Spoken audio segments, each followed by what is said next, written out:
విజయనగరం జిల్లా మెంటాడ మండల సమావేశం. పోలిట్ బ్యూరో సభ్యులు, టీడీపీ, జనసేన, ఎన్డీఏ కూటమి అభ్యర్థి శ్రీమతి గుమ్మిడి సంధ్యారాణి, మాజీ శాసనసభ్యులు, రాష్ట్ర ఉపాధ్యక్షులు భంజదేవ్, మండల పార్టీ అధ్యక్షులు వెంకట్రావు అధ్యక్షతన కంటుభుక్తవలస గ్రామంలో ఎన్నికల వ్యూహం మనం చేయాల్సిన కార్యక్రమాల గూర్చి చర్చించటం జరిగింది. మండల సమన్వయ కమిటీ సమావేశం ఏర్పాటు. ఈ కార్యక్రమంలో జనసేన పార్టీ నాయకులు గేదెల రిషవర్ధన్, సబ్బవరపు రాజశేఖర్, చింతకాశి సురేష్, టీడీపీ నాయకులు, బీజేపీ నాయకులు తదితరులు పాల్గొన్నారు.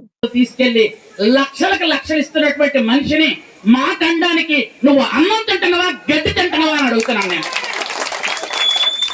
ఈ రోజు చంద్రబాబు నాయుడు గారు జైల్లో ఉంటే అతన్ని జైల్లో ఉండడం చూసి తట్టుకోలేక చనిపోయిన వాళ్ళని ఆ మహాతల్లి భువనమ్మ గారు ఆవిడ ఎప్పుడైనా బయటకు వచ్చారా చెప్పండి?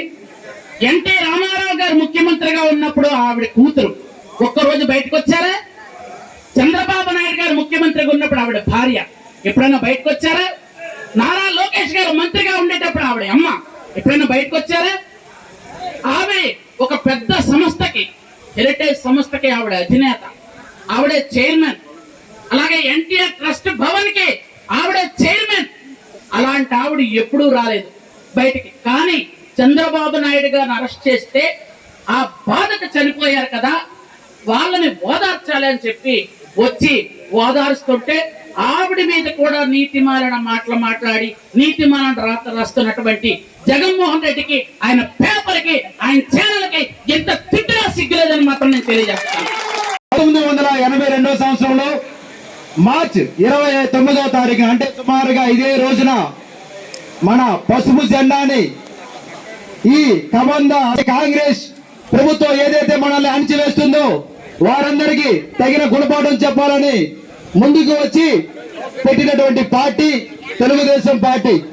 ముఖ్యంగా ఇక్కడికి వచ్చిన వాళ్ళందరికీ కూడా తెలుగుదేశం పార్టీ ఆవిర్భావ దినోత్సవ శుభాకాంక్షలు తెలియజేసుకుంటున్నాను. ముఖ్యమంత్రి అయినప్పుడే ప్రాజెక్టు డబ్బులు కేటాయించి ప్రాజెక్టును కూడా ఆయన చేతుల మీదకే ప్రారంభించడం జరిగింది.